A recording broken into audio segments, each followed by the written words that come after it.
Welcome to another edition of Woods for Trees Stories. Woods for Trees channel is created to explain the big picture of the issues at hand and not to get lost in the nitty-gritties. It means it is easy to get lost and confused in among the woods if we are inside a forest. But if we raise above the forest for a bird's eye view, then we will be able to see the forest for what it is.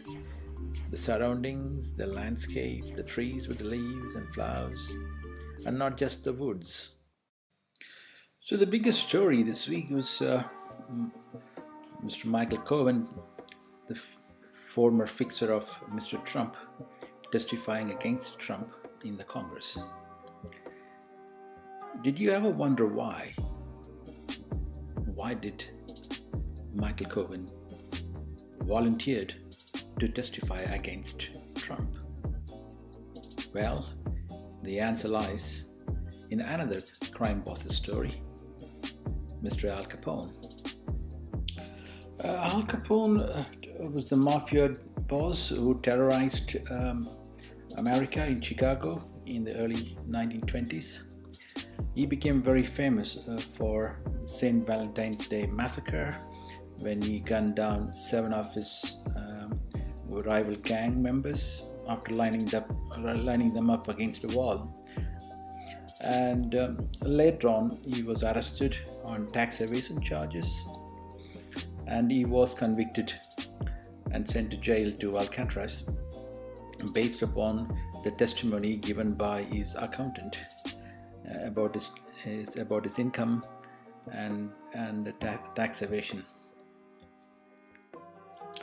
During Al Capone's trial, the prosecution brought in his accountant as the prime witness against Al Capone for tax evasion, and Al Capone tried to intimidate and also tried to assassinate Mr. Frank Wilson, and the scene was made very, very famous by the movie Untouchables, which was a story of how they got Al Capone in the end. And so these are some of the scenes from the movie, and you could see Mr. Wilson being targeted by the thugs. So during the midterm elections in November 2018, Trump flamed up the racial tension so much for his own benefit that resulted in a racist man going into a Jewish synagogue and murdering 11 elderly people. Mostly they were all in their 90s. Bigotry will not win. Hatred will not win. A clear message from the people of Pittsburgh tonight at a multi-faith vigil attended by thousands. They will not give way to hate or give up on peace in the wake of yesterday's massacre at a synagogue. 11 killed, 6 wounded. The deadliest anti-Semitic attack in the history of the United States. We are learning more tonight about the victims of the attack. People killed while worshiping, gunned down because they were Jewish. And among the dead, a woman who grew up in Canada. 75-year-old Joyce Feinberg was once a member of Toronto's Holy Blossom Temple. That's where she met and married her husband before moving to the U.S. The oldest victim, 97-year-old Rose Mallinger. The former president of the synagogue says she was a Holocaust survivor. The youngest victim, 54-year-old David Rosenthal, that's him on the left. He and his brother Cecil were inseparable. They died together yesterday. And among the 7 other congregants killed, Jerry Rabinowitz is being remembered as a kind and caring doctor, and husband and wife, Sylvan and Bernice Simon, married for almost 62 years. Paul Hunter has more from a city in pain.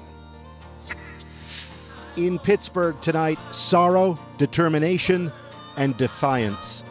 We will drive anti-Semitism and the hate of any people back to the basement on their computer and away from the open discussions and dialogues around this city, around this state, and around this country. Yesterday's shooting rampage at the Tree of Life synagogue, say police, a hate crime, didn't just leave 11 dead, it left a city stunned. The accused, Robert Bowers, reportedly shouted, "All Jews must die," as he opened fire. He may face the death penalty. Outcoming as it does on the heels of those pipe bombs, say police, sent by a Trump supporter to critics of Donald Trump, has Americans wondering, what has this country become? Say many, the hate on display evermore is fueled by regular polarizing language from the White House. We have a demented, unhinged individual who is unfortunately President of the United States. And what he is setting as an example is simply, he's inflaming what always subliminally has been part of the American culture. From the moment FBI raided Cohen's house and confiscated all his Trump-related files and hard drives, Cohen knew, just like Al Capone's accountant, Mr. Wilson, he has become a real threat to Mr. Trump. It was only a matter of time Trump would have instigated someone to assassinate Cohen. Trump has done it before in Pittsburgh massacre, and Cohen knew his days are numbered if he does not volunteer to become state witness. As long as he had the Trump secrets in his hand, he was a target. And as soon as he reveals all his Trump secrets, the threat is eliminated. And by that way, his life and his family's life are safe. And now you know why Mr. Michael Cohen testified to the Congress in open testimony. I am here under oath to correct the record, to answer the committee's questions truthfully, and to offer the American people what I know about President Trump, because I know what Mr. Trump is. He is a racist, he is a con man, and he is a cheat. Mr. Trump knew of and directed the Trump-Moscow negotiations throughout the campaign and lied about it. He lied about it because he never expected to win. He also lied about it because he stood to make hundreds of millions of dollars on the Moscow real estate project. He asked me to pay off an adult film star with whom he had an affair, and to lie about it to his wife, which I did. I am providing a copy of a $35,000 check that President Trump personally signed from his personal bank account on August 1st of 2017, when he was President of the United States, to reimburse me, the word used by Mr. Trump's TV lawyer, for the illegal hush money I paid on his behalf. Mr. Trump is a racist. The country has seen Mr. Trump court white supremacists and bigots.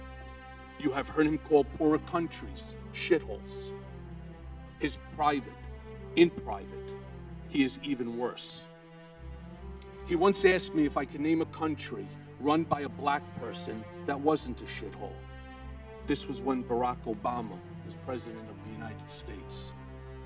And while we were once driving through a struggling neighborhood in Chicago, he commented that only black people could live that way. And he told me that black people would never vote for him because they were too stupid. A lot of people have asked me about whether Mr. Trump knew about the release of the hacked documents Democratic National Committee emailed ahead of time. And the answer is yes. In July of 2016, days before the Democratic Convention, I was in Mr. Trump's office when his secretary announced that Roger Stone was on the phone. Mr. Trump put Mr. Stone on the speakerphone.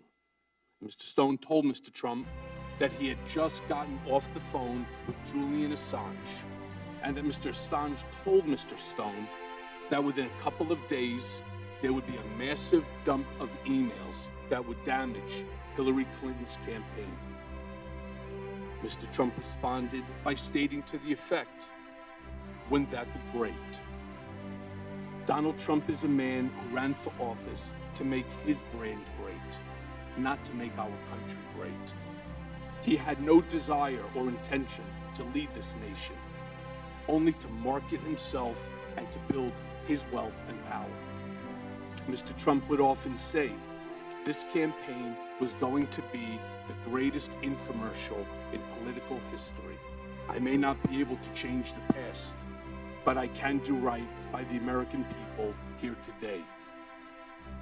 Part of that may not just be his hope. Part of that may be his effort. One of the reasons that we were trying to chase down whether or not he has a formal cooperation deal with SDNY right now is because even though he's been sentenced in the Southern District, if he provides prosecutors with information that's good enough for them to use it in the investigation or prosecution of another person at the judge's discretion and at prosecutor's discretion, that could be used to reduce his sentence. And I think Mr. Cohen was coy about that when he was, or wasn't coy about that when he was speaking in that public session with the Oversight Committee. Does that factor into how you assess his credibility? And do you have to factor that in terms of not stepping on the toes of any ongoing law enforcement matters? Well, it's really interesting, Rachel, because he's a man without, a life jacket, if that's what he's doing, because without a cooperation agreement, there's no assurances with the prosecutors as to what they would do or recommend. And so, that's why I think if he is indeed telling the truth, he is risking telling a lot more about the Trump organization and Mr. Trump than he had agreed to do, and he may not even benefit from it at all. And that's why I think you have to even, lend more credibility to that. And when I worked as a prosecutor with people who had broken away from the gang, as Mr. Cohen has, sometimes just doing the right thing is what motivates them more than anything. I'm not naive. I know that he wants to see his family as soon as possible. But it's important for us now to take this information and fill it in by looking at other corroborating evidence that's out there. And a lot of what he's told us matches other pieces of evidence that we had, but now we're getting the color that we didn't have before. We've had reports, Congressman, that Alan Weisselberg, the CFO of the Trump Organization, and Felix Sater, who's a former Trump Organization employee or executive, we've had reports that they are both going to come before your committee hopefully soon. Can you confirm that they have been invited, and can you tell us if anybody else is on your list already? They are invited. Mr. Sater will come on March 14, and it's long past time that we take an MRI to every organ and tissue in the Trump Organization to understand, one, whether the president and his team and his family are financially compromised, and two, to understand if even today, as he serves in the Oval Office, if he's making decisions that affect our national security to just benefit himself financially. There's reason to look. So those are certainly the two witnesses we have announced publicly, but there are others that we are. Recognize this top White House staffer as